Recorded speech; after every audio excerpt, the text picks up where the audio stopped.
विश्वानि देव सवितर्दुरितानि परासुव यद भद्रं तन्नयासुव। इसका हिंदी अर्थ जान लें, क्योंकि अर्थ के बिना भाव का चिंतन नहीं हो पाता है, जो परम आवश्यक है। सविता देव को समर्पित है यह मंत्र। आप दोष सारे के सारे, हे सविता देवता हमारे, कृपया शीघ्र हरो। किंतु कृत्य जो मंगलकारी, जिनमें हित योजना हमारी, पूरी तुम्हें करो मंगल भूरि भर। तत्पश्चात अब हम ऋग्वेद के प्रथम मंडल के 35वें सूक्त की व्याख्या में प्रवेश करने जा रहे हैं। यह जो सूक्त है, इसमें 11 मंत्र हैं। प्रथम और नवम मंत्र जगती छंद में निबद्ध है, शेष त्रिष्टुप छंद में कहे गए हैं। मंत्र दृष्टा ऋषि हैं हिरण्यस्तु, आंगिरस, और इसके विविध देवता हैं। प्रथम मंत्र में ही 4 देवता हैं, अग्नि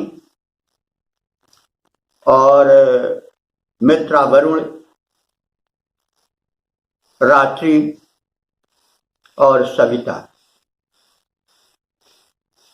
तो प्रायः इन्हीं देवों को लक्ष्य करके मंत्र समर्पित हुए हैं। तो अब हम प्रथम इस 35वें सूक्त के प्रथम मंत्र का पाठ करेंगे। पाठ करने के पहले शीर्षक से परिचित हो लें। इसमें 4 देवता हैं। प्रथम अग्नि, दूसरे मित्रा वरुण। मित्रा वरुण दोनों मिल करके एक संयुक्त रूप में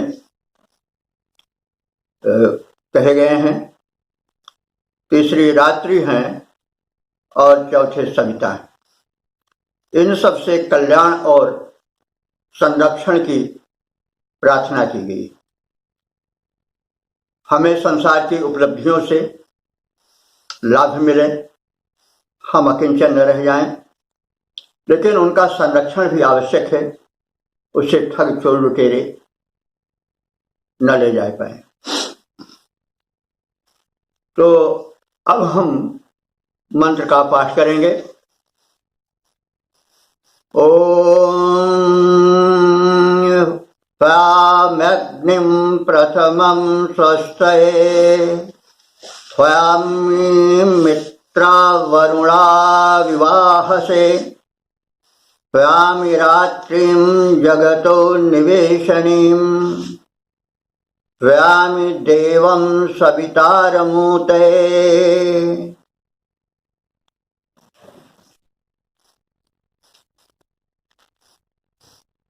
अब हम शब्दार्थ जानें। त्वयामि, त्वयामि का अर्थ हुआ आवाहन करता हूं, बुलाता हूं। कहाँ बुलाता हूं? अपने यज्ञ में। वह हव्य कुंड में आहुति देने के संबंधित है तो भी, कर्म क्षेत्र में कर्म करने से संबद्ध है तो भी,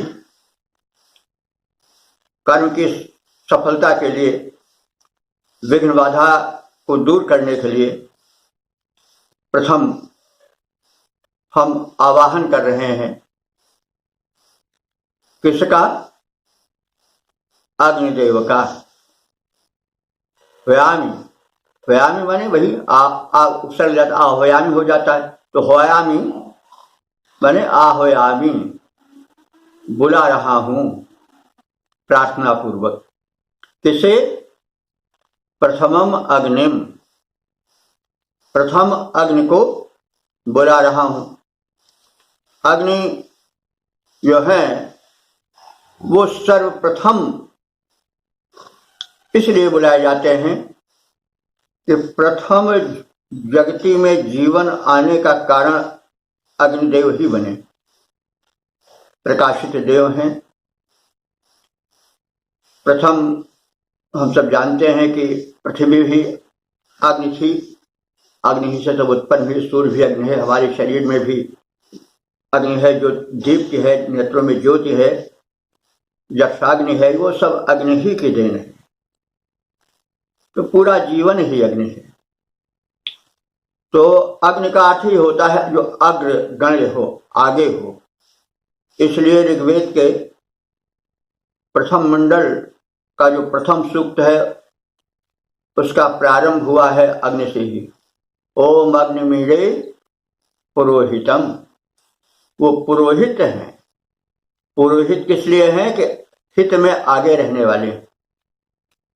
हिते पुरः, जो हम मनुष्यों के, उपासकों के हित में सदैव आगे आगे चलने वाले हैं।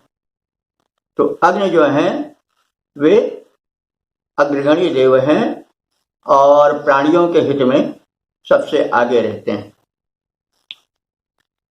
तो ऐसे अग्निदेव को मैं सर्वप्रथम प्रथमम होयामी, सबसे पहले अपने कर्म यज्ञ में आवाहन करता हूं। पश्चात मित्रा वरुण, तो अग्नि को मैं इसलिए आह्वान करना चाहता हूं कि वे हमारा स्वस्थ माने कल्याण करें। स्वस्थये, स्वस्थ शब्द है कल्याण, उसका चतुर्थी एक वचन है स्वस्थये। तो कल्याण होना परम आवश्यक है। तो मैं सबसे पहले कल्याणार्थ अग्निदेव का आवाहन करता हूं। पश्चात इह अवश्य मित्रा वरुणो होयामी। इह माने इस अवसर पर, अवश्य, अवश्य माने रक्षा के लिए।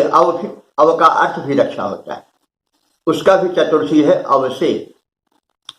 तो यहां पर माने अपने इस शुभ कर्म यज्ञ में अवश्य रक्षा के प्रयोजन से मैं मित्रा वरुणो होयामी, मित्र और वरुण इन दोनों देवों का आवाहन करता हूं। मित्र जो है वो शांति के देवता है। वैसे मित्र सूर्य को भी कहा जाता है। थोड़ा एक बात ध्यान में रखें कि जो संस्कृत में सामान्य रूप से प्रयोग होता है मित्र शब्द, वो नपुंसक लिंग होता है। मित्र, मित्रे, मित्राण इसका रूप चलता है। लेकिन जो वैदिक मित्र हैं ये है मतलब पुल्लिंग, कारांत पुल्लिंग के रूप में चलेंगे। तो ये मित्र, मित्रे, मित्रा है इसका रूप। इस तरह से अगर रूप बनावे तो बनेगा। तो ये मित्र एक प्रकार से सूर्य रूप में ही माने जाते हैं। हम लोग सूर्य रूप में ही जानते हैं, लेकिन सूर्य के कई रूप हैं। सूर्य ही का रूप तो पूरा संसार है। तो सूर्य का जो मित्रवत रूप है, माने जो हितैषी रूप है और बड़ा सुखप्रद रूप है, वह मित्र है। जैसे प्रातः काल शीत ऋतु में जब भगवान के दर्शन होते हैं, उनकी कोमल किरणें पड़ती हैं तो कितना आनंद आता है। मित्र ही उतना आनंद दे पावेगा जो सच्चा मित्र होगा। तो इससे सूर्य के उस मंगलकारी और सुखप्रद रूप को, हितप्रद रूप को मित्र कहा गया है। और वरुण कौन है? वरुण जो है एक क्षत्रिय प्रकृति देवता है। ऋग्वेद के, ये शासन प्रशासन करते हैं। जो नियम बन गया है सृष्टि संचालन का, उसको नियमित रखते हैं, उसमें कहीं उलटफेर नहीं हो पाता है। ये बड़ा आवश्यक है। विद्युत का जो करंट वाला रूप होता है वो कुछ में प्रभावी होता है, कुछ में नहीं होता है। ये एक नियम है।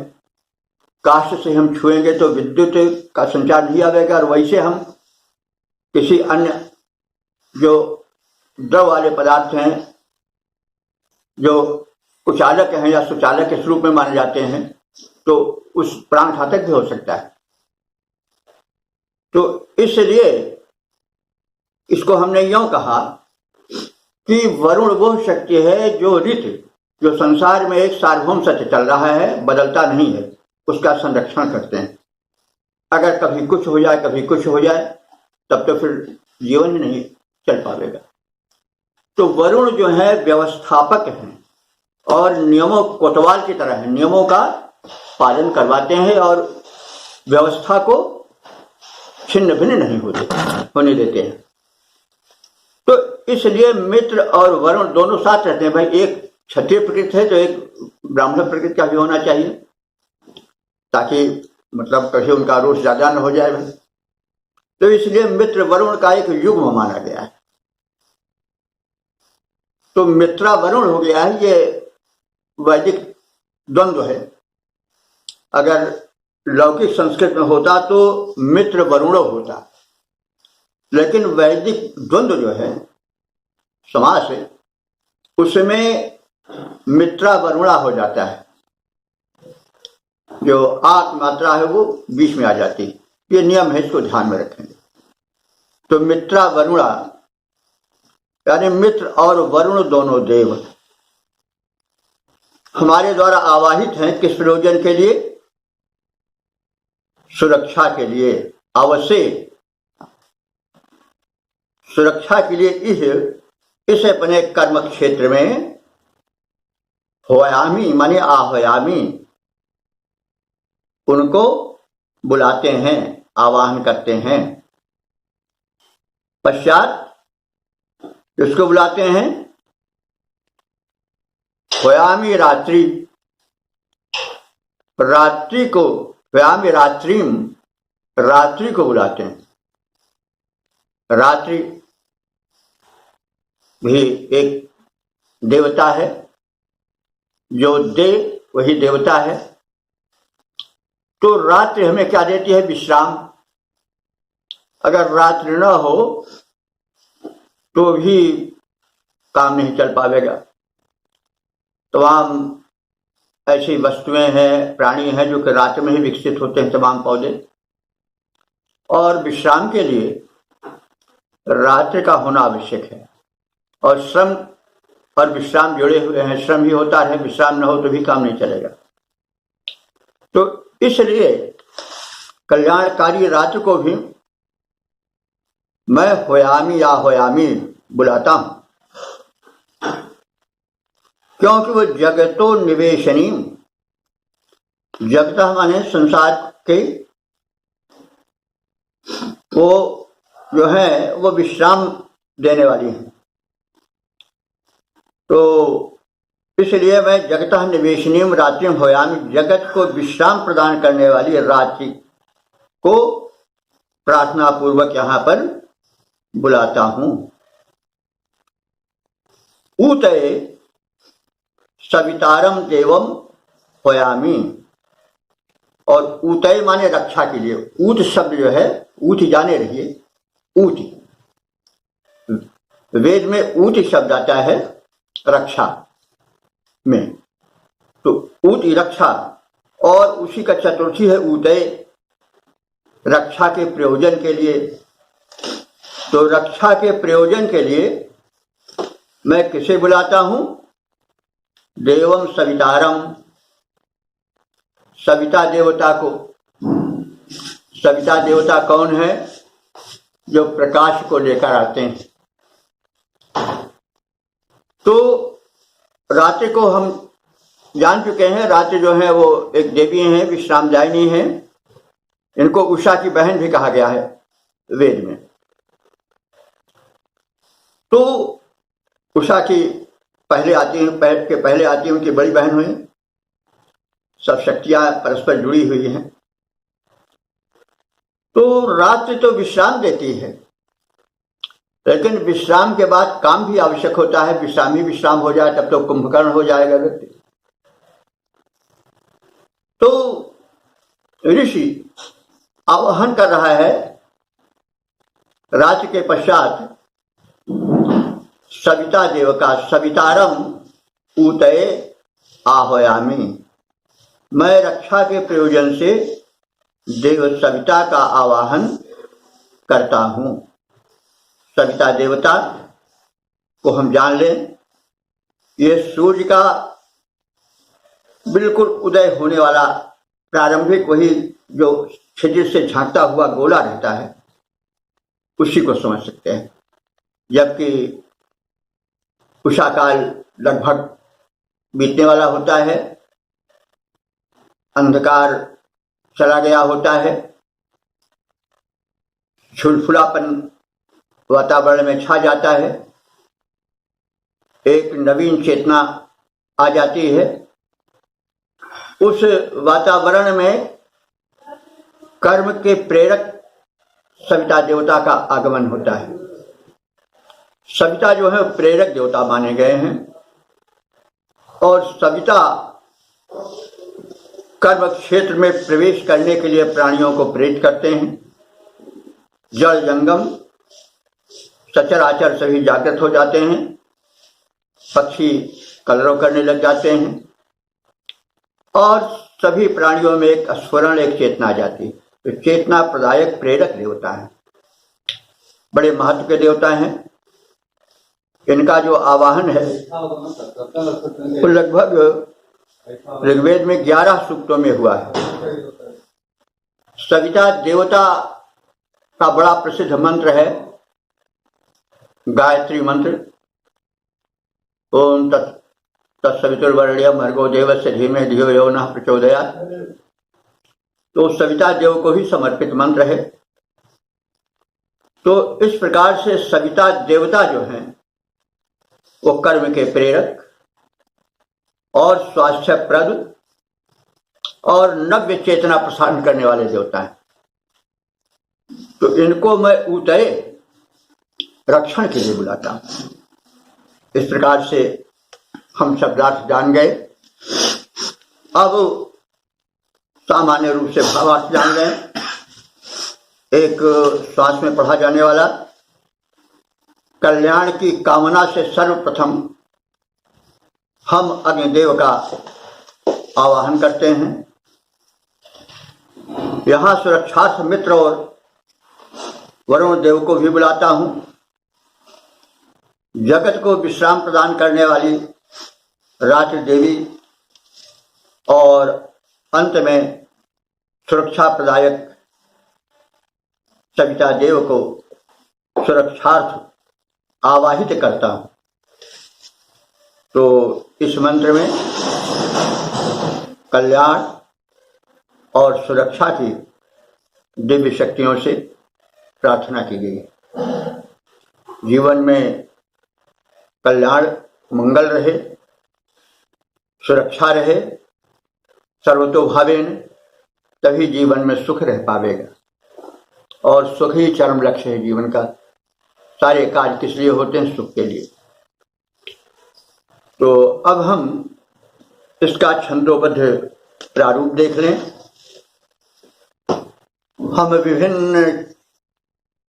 हम विभिन्न देवों को रक्षा हेतु बुलाते हैं। हम विभिन्न देवों को रक्षा हेतु बुलाते हैं। कर कल्याण कामना उनकी टेर लगाते हैं। कर कल्याण कामना उनकी टेर लगाते हैं। प्रथम अग्नि देवता पधारें, प्रथम अग्नि देवता पधारें, मंगल करें हमारा, मित्र वरुण रक्षक बन आए, श्रेय समेटे सारा। जग विश्राम दायिका रजनी देवी कृपया आए। जग विश्राम दायिका रजनी देवी कृपया आए। सूर्य देवता रक्षा के हित आराधित आ जाएं। इन हम सब श्रद्धे और इनसे हम सब या ये सब हैं अतिश्रेय प्रदायक।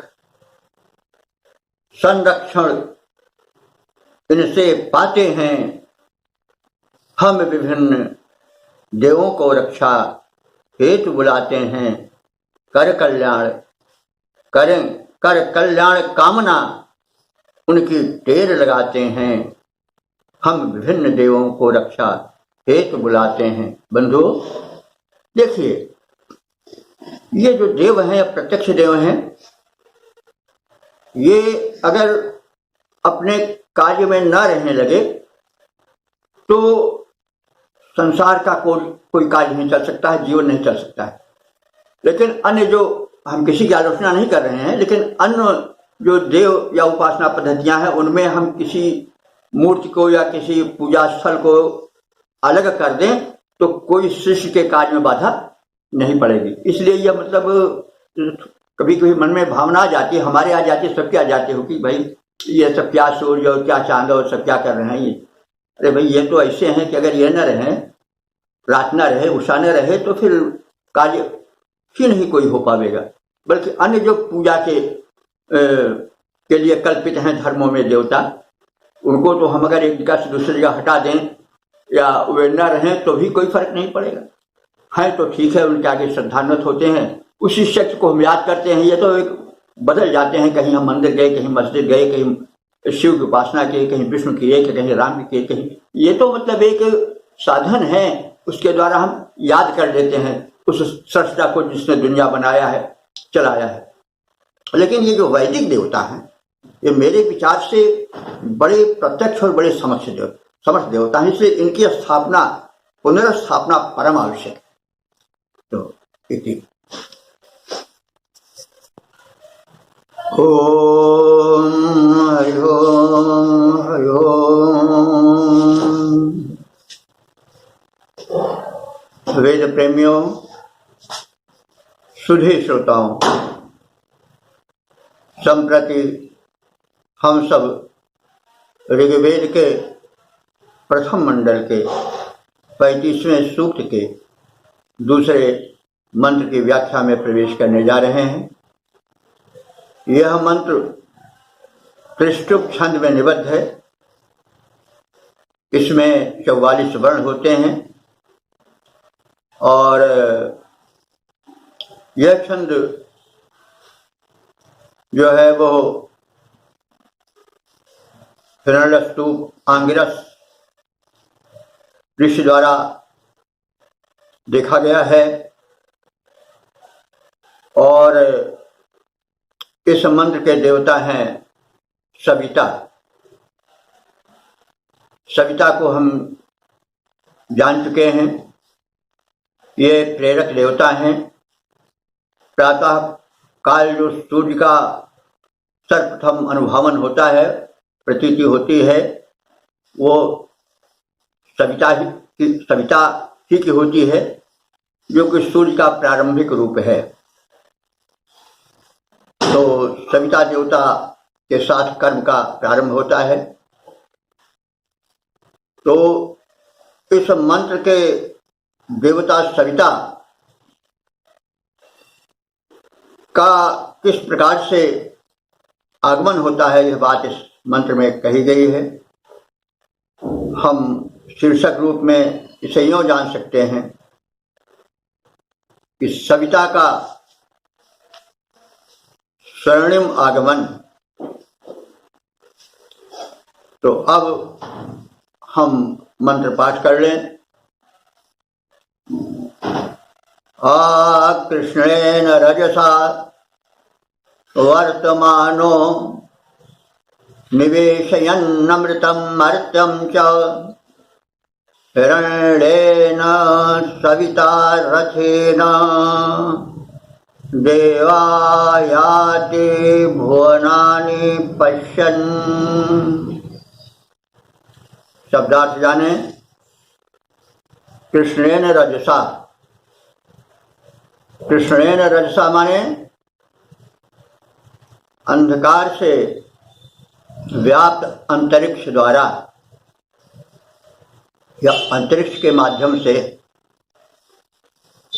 आवर्तमाना, आवर्तन करने वाले, आगमन करने वाले, परिभ्रमण करने वाले, तो वे सविता देवता जो कि रात्रि के कारण प्रथम आकाश में अंधकार छाया हुआ था, ऐसे आकाश मार्ग से परिभ्रमण करके आने वाले हैं। अर्थात यह उनकी करुणा की जो है वो एक विवृत्ति है, संकेत है कि वे भूमंडल के इतने हितैषी हैं कि पथ के अंधकार को चीरते हुए आते हैं। अंधकार उनका बाधक नहीं हो पाता है। तो ये सविता देवता प्रकाशक देवता हैं, प्रेरक देवता हैं और गायत्री मंत्र के उपास्य देवता हैं, ये सब जानते हैं। तो ऐसे सूर्य देवता अंधकार भरे अंतरिक्ष से, यानी अंधकार भरे अंतरिक्ष से जो कि निशा के कारण प्रकाश से विहीन हो जाता है, उससे भली प्रकार से आवर्तन करते हुए, परिभ्रमण करते हुए इस भूमंडल पर, महीमंडल पर कृपा करने के लिए आते हैं। अमृतम मर्त्यम च निवेशयन। अमृत कहते हैं कि जो मरने वाले नहीं हैं, अमर हैं, जैसे देवता। तो जो अमर हैं, अमृत हैं, और जो मर्त्य हैं, जो कि मरणशील प्राणी हैं, उन दोनों को निवेशयन।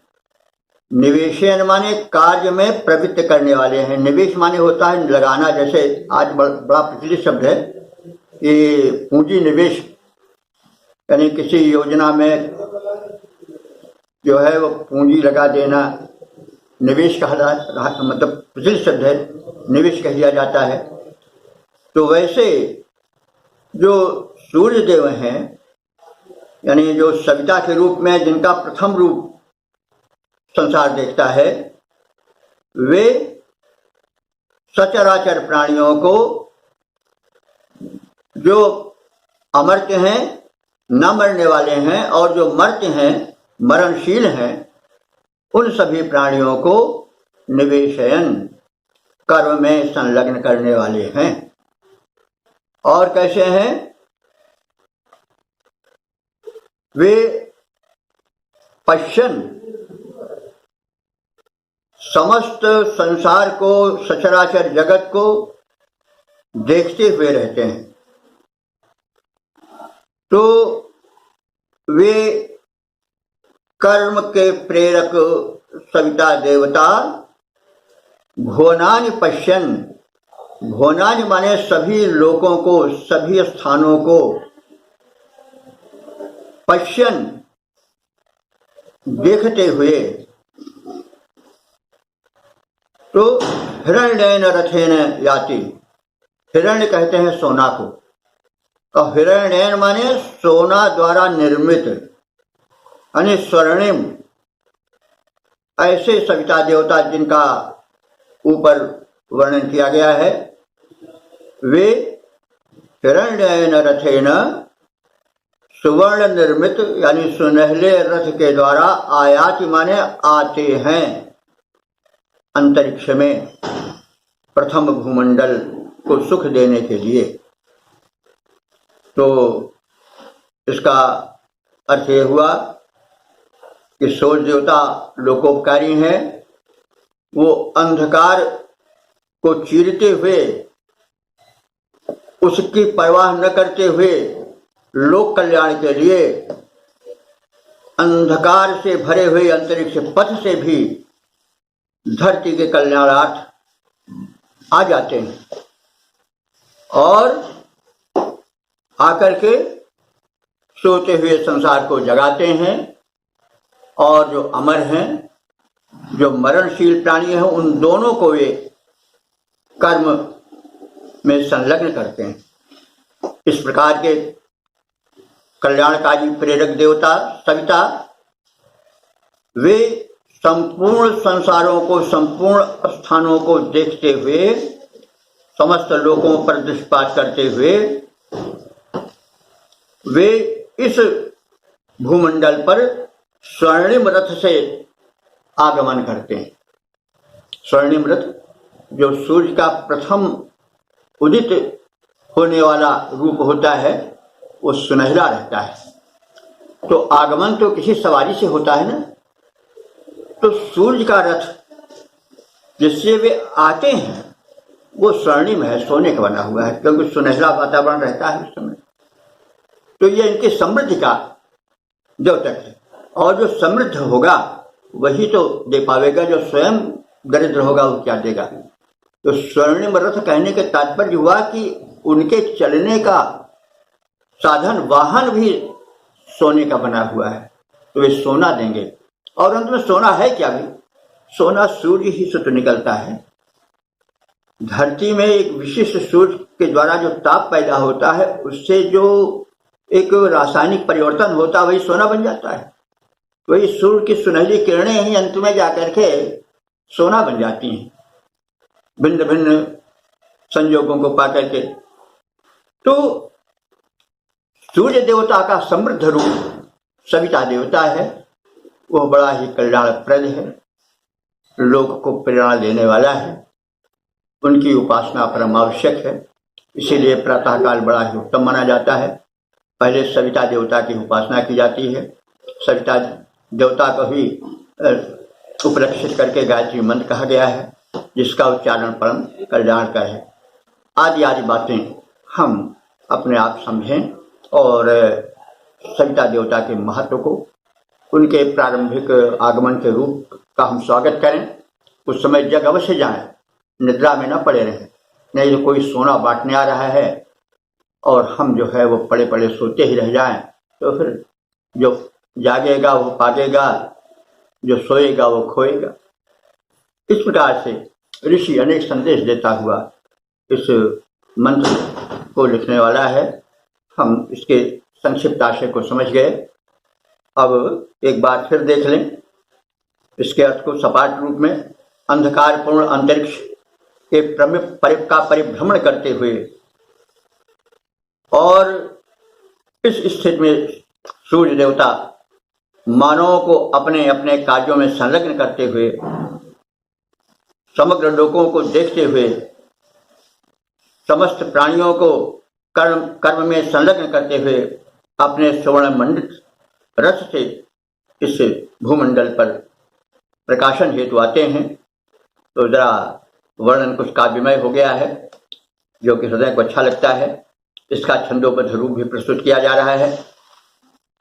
तम पूरित नभ में सविता देवता प्रथम आ जाते, तम पूरित नभ में सविता देवता प्रथम आ जाते, अपनी स्वर्णिम किरणों द्वारा लोगों को नहलाते, अपनी स्वर्णिम किरणों द्वारा लोगों को नहलाते। है सुवर्ण मंडित रथ उनका, है सुवर्ण मंडित रथ उनका शोभा अधिक बढ़ाते, देव और मानव दोनों को सोते हुए जगाते, देव और मानव दोनों को सोते हुए जगाते, अपने अपने कर्मों में सबको संलग्न कराते, लोगों को देखते हुए, लोगों को देखते हुए यो जागृति हैं फैलाते। तम पूरित नभ में सविता देवता प्रथम आ जाते, अपनी स्वर्णिम किरणों द्वारा लोगों को नहलाते।